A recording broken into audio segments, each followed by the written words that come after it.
성전을 얼고 사흘에 짓는 자여, 네가 만일 하나님의 아들이어든 자기를 구원하고 십자가에서 내려오라.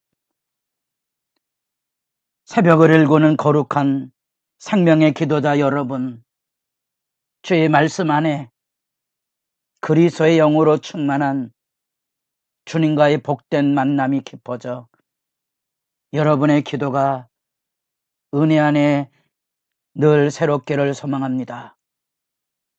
오늘 우리가 읽어갈 말씀은 마태복음 27장 그 십자가의 정점의 탈락 27절부터 44절까지 읽어갑니다.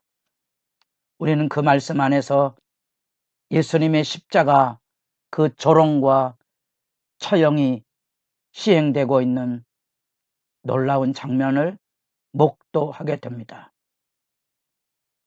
그 십자가의 핵심은 바로 네가 하나님의 아들이냐는 예수님의 공적 사역에 마귀가 와서 예수를 붙들고 외쳤던 그 질문, 내가 만일 하나님의 아들이거든 그 영광을 나타내 보이라는 거죠.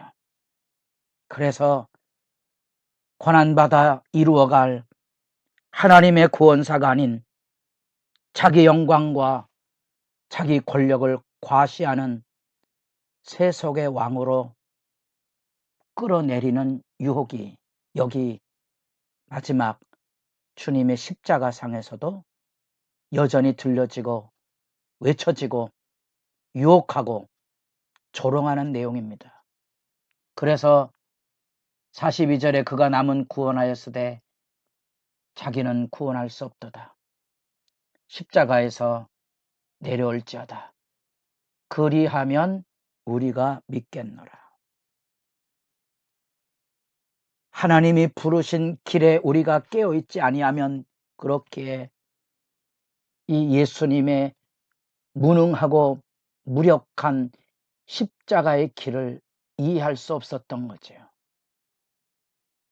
우리는 기도조차도 영광을 쟁취하는 인간의 열심으로 이해하고 파악하는 종교 문화에 젖어 있어서 기도를 통하여 내가 내 자신의 욕망을 권리를 포기하고 낮아지는 그리스도의 십자가를 배우지 못하는 부분이 얼마나 안타까운가. 절규하듯이 예수님의 고난의 현장을 만나봅니다. 예수님 왜 이렇게 무력하게 이렇게 조롱과 멸시와 천대를 짊어지셔야만 했던가. 능력 없으신 무능한 존재가 아니고 무능한 신이 아닐진데 왜 우리가 만약에 성경을 통하여 십자가의 예수를 인격적으로 만나지 못하게 되면 우리도 우리 시대 안에 이 무력한 예수에게서 벗어나 승리의 예수의 영광만을 추구하게 되어 십자가의 진리는 팽겨치고 자기 욕망으로 가득 찬 허세와 오만으로 가득 찬 세상 종교로 전락한 씁쓸한 어두운 기독교의 단면을 보게 될 것이고요. 오늘날의 많은 신자들이 영적인 영광과 기쁨과 활력을 얻지 못하는 분명한 이유,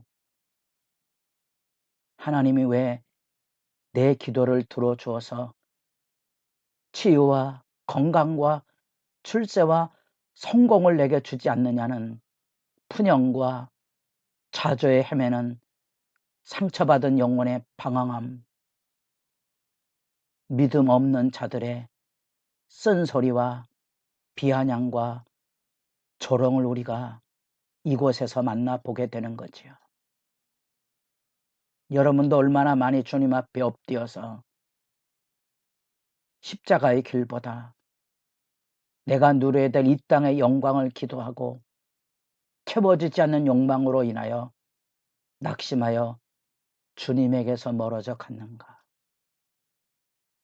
그래서 이 교회 안에 사람을 사랑하고 섬기며 돌보아야 될 사명은 내팽겨치고 여기서 누가 높은가에 권력 싸움하고 비난과 다툼과 욕설을 남기고 교회당을 떠나지는 않았는지, 십자가 예수를 통하여 만나는 이 구체적인 현장의 모습은 우리에게 무엇을 가르치고 있는지를 여러분들이 살펴보셔야 될 것입니다. 유대인의 왕으로 오신 예수 그리스도께서 그 신문을 받으시고 드디어 예수님이 직접 예고하신 그대로 3번에 걸친 사람들에게 버림을 받아 세상 사람의 손에 넘겨진다는 그 고난의 여정이 20장 18절에 나타날 때 여기 27장으로 돌아오면 생생하게 이제 제자들의 배신과 부인을 통하여 넘겨진 예수 그리스도의 초라한 모습은 종교 집단인 이 산헤드린 공회에 넘겨지게 되고, 그 산헤드린 공회는 죄가 없음에도 죄를 조작하여 사형 선고를 만들어내고 다시 밟자마자 마치 날 밝은 때 재판했던 것처럼 스스로를 기만하여 27장 2절에 총독 빌라도에게 발로 차듯이 예수를 넘겨줍니다. 아마 그들은 생각하기에 이 6월절 거룩한 절기에 이방인 앞에 서는 것조차, 이방인이 살고 있는 이 총독 관정에 들어오는 것조차 더럽다고 가까이 하지 않았을 것입니다. 이제 이방인의 손에 넘겨져서 이 빌라도가 27장 26절에 예수는 채찍질하고 십자가에 못 박히게 이제는 무지한 로마 군병의 이방 용병 부대에게 예수를 넘겨주고 맙니다. 그리고 예수 그리스도를 능욕하는 조롱의 대관식이 이루어집니다. 유대인의 왕이라며 하고 이제 왕의 예복을 입히고 머리에 왕관을 씌운데 가시나무를 엮어서 예수 그리스도의 머리에 가시관을 쓰게 하고 그 앞에 무릎을 꿇고 경배를 합니다. 지팡이를 손에 들게 하여 왕복을 입고 왕관을 쓰고 왕의 홀 지팡이를 쥐고 영광의 모습을 가지고 서 있는 예수님을 상상하며 킬킬거리고 그 모욕에 왕의 대관식을 합니다.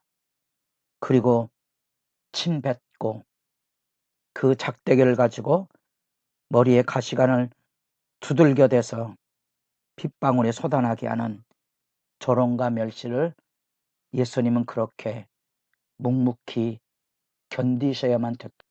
하나님 앞에 왜냐고 물으셔야 합니다. 왜 예수님이 이런 고난과 멸시를 감수하셔야 됐는지, 그리고 다시 고난당하는 종의 모습을 예언했던 이사야 52장 53장으로 돌아가셔서 그 말씀에 나타난 예수님이 가셔야만 되는 삶의 길을 이미 7, 800년 전에 예고된 하나님의 구원 역사의 신비로움을 주님에게서 만나 보셔야 하고요.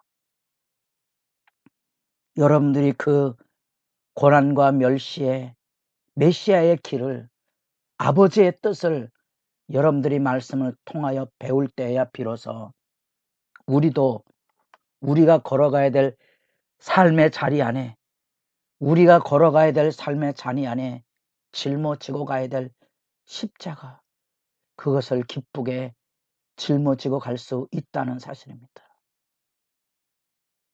요즘은 아이 양육의 부담감과 번거로움과 그 무게를 견디지 못하여 아이를 낳지 않으려는 풍토처럼 이제 하나님의 교회 안에도, 하나님을 믿는다는 사람들 안에도 십자가 없는 값싼 예수와 그 은혜를 기억하고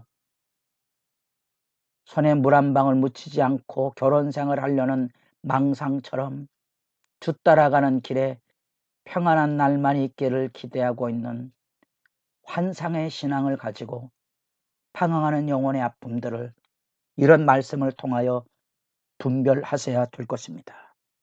드디어 예수님은 십자가에 못 박히십니다.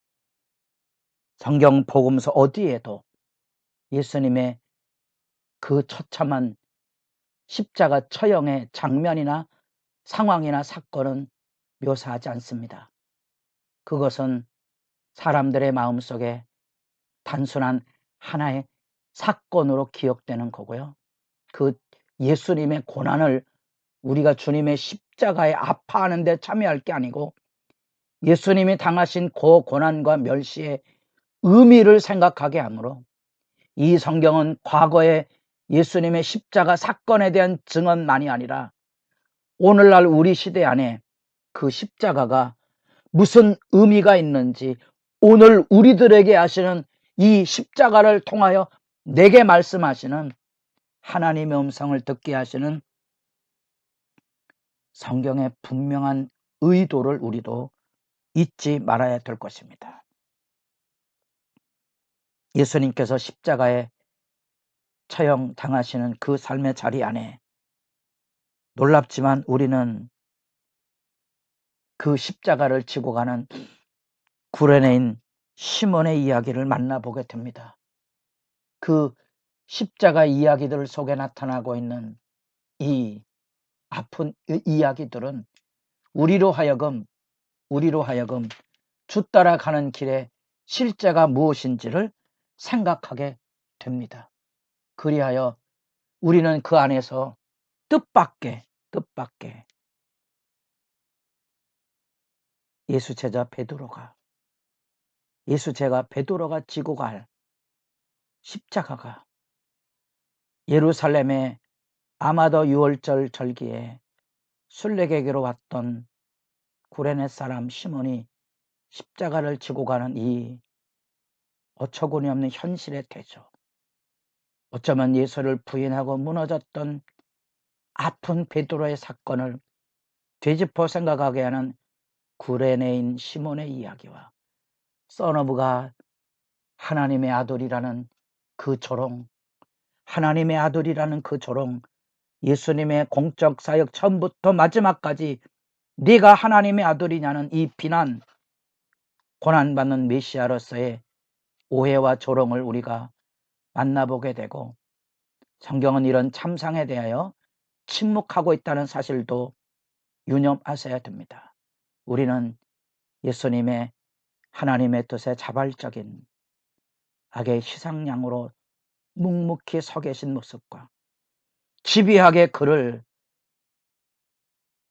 무너뜨리고 올가미를 씌워서 조롱하고 있는 그 모습, 악의 실체가 얼마나 강괴하고 추잡하고 모욕적인지를 발견하게 되고 그들은 비웃어 예수를 유대인의 왕으로 하나님의 아들로 이야기하지만 신앙의 역설은 놀랍게도 그 고난을 통하여